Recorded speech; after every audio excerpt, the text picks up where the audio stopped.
नमस्कार, 99 न्यूज के इस बुलेटिन में आपका स्वागत है। मैं हूं आपके साथ सोमनाथ तिवारी। बढ़ते हैं आज की खबरों की ओर। चक्रवाती तूफान यास को लेकर दूसरे दिन भी धनबाद जिला प्रशासन और बीसीसीएल अलर्ट मोड पर है। बीसीसीएल सीएमडी पीएन प्रसाद ने अपने सभी कोल माइंस में काम कर रहे मजदूर को अलर्ट रहने को कहा है, जबकि उपायुक्त ने तूफान को लेकर अधिकारियों को अलर्ट रहने की हिदायत दी है। धनबाद में यास तूफान का असर देखने को दिन में भी देखने को मिल रहा है। तेज हवाओं के साथ हल्की बारिश दिन भर हो रही है, जिससे लोग अपने अपने घरों में बंद हैं।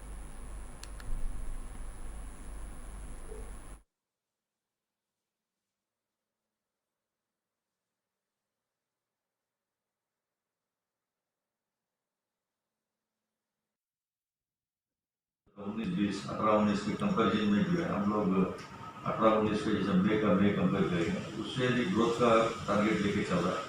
इस साल हमको 35 मिलियन टन का मिला है, 24 ही कर रहा है और डिस्पैच भी 23-24 डिमांड है। बट अगर प्रेजेंट डिमांड के हिसाब से हमको 33-34 मिलियन डिस्पैच होने का पूरा आशा है और 35 मिलियन का पूरे प्रोडक्शन के लिए भी लक्ष्य लेके चल तो सुरक्षा तो देखते थे। मैं इसमें अभी हेल्थ के रिलेटेड भी हमारा कर्मी हो, कॉन्ट्रैक्टर का कर्मी हो और पूरा एज ए सोसाइटी में लोग जो जा रहा है लॉकडाउन में भी इनकी जो फूड एंड कॉन्ट्रैक्ट जो रहे हैं इसका भी दृष्टि रहना है। और उसके बाद सुरक्षा जो मैं इसमें भी जो आने वाला नेक्स्ट 3 मंथ्स 4 मंथ जो जुलाई अगस्त जून 15 से जो है हम लोगों का मानसून के रिलेटेड भी है, इसके थोड़ा जो है प्रिकॉशंस लेते हुए थाना प्रभारियों को निर्देशित किया गया है कि वो लोग अलर्ट रहेंगे।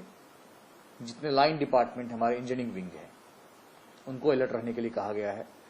ऐसे तूफान की स्थिति में अमूमन देखा जाए तो 3 तरह की घटनाएं होती हैं, जैसे बिजली बाधित हो जाना, बिजली के तार गिर जाने, उससे दुर्घटना की संभावना रहती है, या फिर पाइप वाटर सप्लाई स्कीम्स बाधित हो जाती है, और या फिर जो हमारी बड़े बड़े पेड़ होते हैं वो गिर जाते हैं, जिससे जानमाल की क्षति होने की संभावना होती है। तो ऐसी स्थिति में जो इनके कंसर्न डिपार्टमेंट है, जैसे नगर आयुक्त हो गए, विद्युत विभाग के कार्यपालक अभियंता हो गए और पीएचडी के हो गए, उनको अलर्ट पे रखा गया है। उनको बोला गया है कि 24 घंटे अपनी कंट्रोल रूम से नजर रखेंगे। कहीं पे भी ऐसी घटना की सूचना मिलती है तो तुरंत उनकी जो क्विक रिस्पांस टीम होती है, जो क्यूआरटी होती है, वो मूव करेगी और तुरंत इसको ठीक करेगी। तो जिला प्रशासन इसमें सबों को हम लोगों ने डायरेक्ट। धनबाद में यास तूफान का असर पहले दिन काफ़ी कम दिखा। हालांकि तेज हवाओं के कारण कई पेड़ की डालियां टूटी हैं। इसके अलावा लगातार बारिश की वजह से कई कच्चे मकान को नुकसान पहुंचा है। कई जगह पर जल जमाव की स्थिति उत्पन्न हो गई है। जिला प्रशासन ने यास तूफान से बचाव के लिए समय रहते काफ़ी तैयारी की थी, जिससे जिले में कम से कम क्षति जिले को पहुंची है। तूफान से कम नुकसान होने की वजह से कोयलांचल वासी काफ़ी राहत महसूस कर रहे हैं। तूफान के मद्देनज़र बिजली विभाग, नगर निगम और पीएचईडी ने अपने कार्यों को बखूबी अंजाम दिया है। तूफान की वजह से सड़कों पर वाहनों का परिचालन कम ही रहा। NH2 पर वाहनों का आना जाना सामान्य से कम रहा। धनबाद में निजी स्कूल ट्यूशन फीस के नाम पर छात्रों और उनके अभिभावकों पर दबाव बना रहे हैं, जिसको लेकर झारखंड अभिभावक संघ ने फिर से इसका विरोध शुरू कर दिया है। पिछले वर्ष अभिभावक संघ ने इस मामले पर पीएमओ से शिकायत की थी। बीते वर्ष ही पीएमओ के निर्देश पर सीबीएसई ने धनबाद जिला शिक्षा अधीक्षक को पत्र जारी कर सर्कुलर लागू कराने के लिए कहा था। सीबीएसई ने अपने तमाम स्कूलों के लिए सर्कुलर जारी किया था, लेकिन उस पर कोई कार्रवाई नहीं हुई। लिहाजा अभिभावकों ने फिर से पीएमओ को रिमाइंडर भेजा है, जिसके बाद अब सीबीएसई ने देश के तमाम विद्यालयों को सर्कुलर जारी कर निर्देश का पालन करने को कहा है।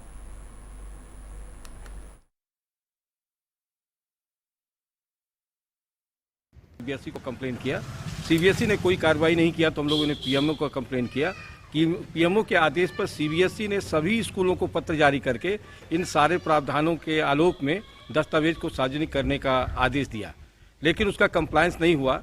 डीएससी को भी पत्र भेजा गया था, फिर भी कंप्लायंस नहीं हुआ। फिर हम लोगों ने पीएमओ को रिमाइंडर किया, पीएमओ ने पुनः रिमाइंडर किया सीबीएसई को, सीबीएसई ने फिर से आदेश दिया, लेकिन डीएससी के स्तर से केवल स्कूलों को मान्यता देने की प्रक्रिया अपनाई गई और उसके अलावा कोई कार्रवाई नहीं की गई। पुनः हम लोगों ने जब पीएमओ को दिया तो फाइनली सीबीएसई ने सभी स्कूलों को सर्कुलर ही जारी कर दिया है। अब ये केवल धनबाद, हजारीबाग, बोकारो, गिरिडीह, रांची तक सीमित नहीं रहा, ये पूरे देश के लिए हो गया। तो ये पूरे झारखंड के लोगों की जीत है, मीडिया बंधुओं की जीत है, जिन्होंने मिलकर इसको सहयोग किया और मुद्दे को सार्वजनिक किया। अब हमें पूरा आशा है कि लोगों के साथ न्याय होगा, फी स्ट्रक्चर सार्वजनिक होगा, बुक लिस्ट सार्वजनिक होगा और सारे दस्तावेज सार्वजनिक होंगे। अगर ऐसा नहीं होता है तो हम लोग के हाथ में बहुत बड़ा अस्त्र आ चुका है, हम झारखंड शिक्षा न्यायाधिकरण में भी जा सकते हैं। सबसे बड़ी बात है कि ये बहुत ही अच्छा स्वागत योग्य आदेश अगर आया है सीबीएसई का, तो ये सभी स्कूलों को इसको मानना चाहिए, क्योंकि इससे ट्रांसपेरेंसी होगी। और वेबसाइट पे अगर आप जितनी जल्दी जारी करते हैं, उससे किसी तरह का किंतु परंतु का कोई भी प्रश्न, कोई भी आप पे आरोप प्रत्यारोप नहीं कर सकता है, क्योंकि ये पारदर्शिता को मजबूती प्रदान करता है। देश की राजधानी दिल्ली में कोरोना वायरस संक्रमित मरीज में व्हाइट फंगस के चलते फूड पाइप, छोटी आंत और बड़ी आंत में छेद होने का दुनिया में पहला मामला सामने आया है। दिल्ली के नामी अस्पताल सर गंगा राम में भर्ती एक 49 वर्षीय महिला में यह मामला सामने आया। इसके चलते महिला मरीज की हालत काफ़ी नाजुक थी। इसके बाद इलाज की कड़ी में उसके पेट में पाइप डालकर करीब 1 लीटर पस और बाइल द्रव निकाला गया। इलाज जारी है और फिलहाल महिला की हालत स्थिर है। बताया जा रहा है कि यह महिला पिछले सप्ताह 13 मई 2021 को सर गंगा राम अस्पताल की इमरजेंसी में लाई गई। जांच के दौरान महिला ने पेट में असहनीय दर्द की शिकायत की थी। इस बीच जांच में पता चला कि उल्टी के साथ महिला के पेट में कब्ज से भी वो पीड़ित थी। यह भी पता चला कि कुछ समय पहले महिला का कैंसर की वजह से एक वक्ष हटाया गया और 4 हफ्ते पहले कीमोथेरेपी खत्म हुई थी। वहीं फिलहाल मरीज सर्जरी के बाद ठीक है और कुछ दिनों के बाद उसकी अस्पताल से छुट्टी कर दी जाएगी।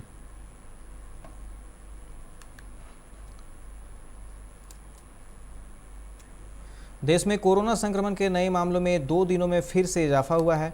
पिछले 2 दिनों में संक्रमण के नए मामले 2 लाख से ऊपर दर्ज किए गए हैं। हालांकि इस बीच कोरोना से होने वाली मौतों की संख्या में कमी आई है। वहीं राहत की बात यह है कि कोरोना से ठीक होने वालों की संख्या नए मामलों से ज़्यादा दर्ज की गई है। स्वास्थ्य मंत्रालय की तरफ से जारी ताज़ा आंकड़ों के मुताबिक बीते 24 घंटों में संक्रमण के 2,11,298 नए मामले दर्ज किए गए हैं और 2,83,135 लोग कोरोना को मात देने में कामयाब रहे हैं। कोरोना के इलाज में इस्तेमाल की जाने वाली दवा 2DG की दूसरी खेप गुरुवार को जारी कर दी जाएगी। यह दवा रक्षा अनुसंधान एवं विकास संगठन DRDO ने विकसित की है और इसका दूसरा बैच आज डॉक्टर रेड्डीज लैब द्वारा जारी किया जाएगा। समाचार एजेंसी ANI के मुताबिक DRDO द्वारा विकसित 2DG दवा के 10,000 पाउच का दूसरा बैच आज निर्माता डॉक्टर रेड्डीज लैब द्वारा जारी किया जाएगा। DRDO के अधिकारियों के अनुसार दवा अब व्यावसायिक रूप से उपलब्ध होगी। उल्लेखनीय है कि केंद्र सरकार का कहना है कि DRDO की तरफ से विकसित दवा 2DG कोरोना के मरीजों के इलाज में काफ़ी उपयोगी होगी। इस महीने की शुरुआत में रक्षा मंत्रालय ने कहा था कि drugs control general of India ने मध्यम से गंभीर कोरोना वायरस रोगियों में एक सहायक चिकित्सा के रूप में आपातकालीन उपयोग के लिए इस दवा को मंजूरी दे दी।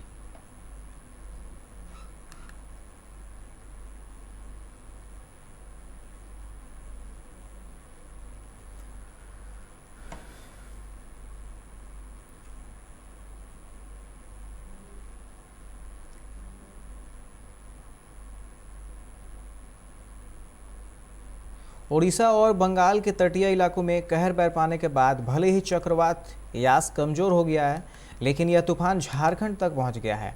आधी रात के बाद चक्रवात ने झारखंड में प्रवेश किया है। हालांकि झारखंड में घुसते ही चक्रवात की गति काफ़ी धीमी हो गई है। रिपोर्ट के मुताबिक यहां पर भारी बारिश का अलर्ट जारी किया गया है। इतना ही नहीं, इस तूफान का असर बिहार, यूपी सहित कई राज्यों में देखने को मिल रहा है। हरियाणा में एक के बाद एक हो रहे आंदोलनों में उपद्रवियों की संपत्ति को नुकसान पहुंचाने की मंशा भांपते हुए सरकार द्वारा बनाया गया नया संपत्ति क्षति वसूली कानून उनके लिए किसी लक्ष्मण रेखा से कम नहीं होगा। यह कानून किसी को भी आंदोलन करने की आज़ादी तो देता है, मगर उन्हें आंदोलन की आड़ में गलत मंशा पालने की कतई इजाज़त नहीं देता। विधानसभा के बजट सत्र में भारी हंगामे के बाद पारित संपत्ति क्षति वसूली विधेयक 2021 अब राज्यपाल सत्यदेव नारायण आर्य की मुहर लगने के बाद कानून बन गया है। उत्तर प्रदेश की योगी सरकार की तर्ज पर अब हरियाणा में भी उपद्रवियों से भारी भरकम जुर्माने की वसूली से लेकर जेल की सजा का प्रावधान कर दिया गया है। नया कानून बनने के बाद अब प्रदेश सरकार संपत्ति क्षति वसूली ट्रिब्यूनल बनाने की कवायद में जुट गई है। तालिबान ने अफगानिस्तान के पड़ोसी देशों को सीधे तौर पर धमकी दी है कि यदि उन्होंने अमेरिकी फ़ौज को ऑपरेट करने के लिए अपनी ज़मीन के इस्तेमाल की इजाज़त दी तो ये उनकी सबसे बड़ी गलती होगी। तालिबान ने एक बयान जारी कर अफगानिस्तान के सभी पड़ोसी देशों को ऐसा कोई भी फैसला ना करने की चेतावनी दी है। तालिबान ने साफ कर दिया है कि ऐसा कोई भी कदम खतरनाक हो सकता है। साथ ही तालिबान ने कहा कि यदि ऐसा हुआ तो वो भी चुप नहीं बैठने वाले हैं। बांका में अपराधियों ने एक युवक को गोली मार दी। घटना बौंसी थाना क्षेत्र स्थित बरमनिया गांव के पास सिमरा मोड़ के पास हुई। अपने चचेरे भाई की शादी में बाइक से दोस्त के साथ बारात जा रहा था। इसी दौरान पूर्व से घात लगाए अपराधियों ने पीछा कर उसे गोली मार दी। घटना के बाद इलाके में हड़कंप मच गया। घायल युवक के दोस्त ने पुलिस को सूचना दी। इसके बाद पुलिस पूरे मामले की तहकीकात कर रही है। बंगाल की खाड़ी में सक्रिय यास तूफान सुबह ओडिशा के बालसोल तटीय क्षेत्र में टकराएगा। इसके बाद पश्चिम बंगाल और ओडिशा में 144 किलोमीटर प्रति घंटा की रफ्तार से हवाएं चली और तेज बारिश हुई। इसके बाद रात 2 बजे झारखंड में प्रवेश करने के बाद बांका जमुई होते हुए बिहार में एंट्री करेगा। प्रदेश में चक्रवाती तूफान यास के कारण भारी बारिश की आशंका है। इसे देखते हुए जल संसाधन विभाग ने हाई अलर्ट जारी किया है। नदियों की निगरानी बढ़ा दी गई है। लॉकडाउन में कोरोना को मात मिली है। तेजी से आंकड़ों में कमी आई है। 1 मई से 26 मई के बीच कुल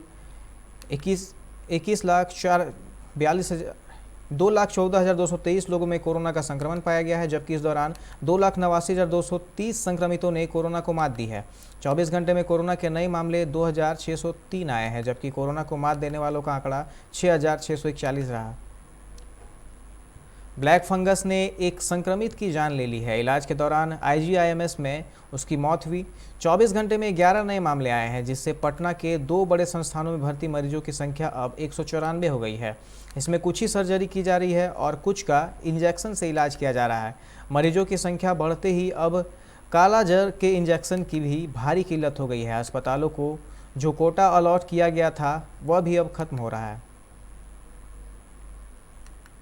चक्रवाती तूफान यास की वजह से झारखंड की राजधानी रांची समेत कई जिलों में भारी बारिश हुई। हालांकि पश्चिमी सिंहभूम के कई क्षेत्रों में कुछ देर के लिए बारिश थमी भी। 24 घंटे हुई बारिश का असर ऐसा रहा कि चाईबासा के सोनुआ गुदड़ी मेन रोड में निर्माणाधीन पुलिया के पास डायवर्सन बह गया। रांची में चक्रवाती तूफान यास के कारण लगातार हो रही बारिश अब जानलेवा होने लगी है। पिछले 30 घंटे से लगातार हो रही बारिश के कारण जगन्नाथपुर थाना क्षेत्र के धुरवा सेक्टर 5 के मकान की दीवार गिरने से पिता पुत्र की मौत हो गई। मृतक की पहचान 26 वर्षीय शंकर पांडे और उनके 1 वर्ष के पुत्र ऋषभ पांडे के रूप में हुई है। लातेहार सदर प्रखंड के तूपू होसला गांव के पास धरधरी नदी पार कर रही बाराती गाड़ी बोलेरो नदी में अचानक आई बाढ़ की चपेट में आ गई। वाहन पर सवार लोगों ने कूदकर अपनी जान बचाई। जानकारी के अनुसार यह बोलेरो बारात लेकर तूपू जा रही थी और पुल नहीं होने के कारण नदी से होकर पार हो रही थी। झारखंड के गुमला जिला के घाघरा प्रखंड दोदांग गांव के 8 मजदूर तमिलनाडु में फंसे हुए हैं। यह मजदूर 4 महीने से तमिलनाडु में हैं और अब वापस अपने घर लौटना चाहते हैं, लेकिन कंपनी व ठेकेदार इन मजदूरों को वापस गुमला भेजने की पहल नहीं कर रही है। इन मजदूरों ने जो पैसा कमाया था वह भी खत्म हो गया, इसलिए इन मजदूरों ने वीडियो भेजकर मदद की गुहार लगाई है।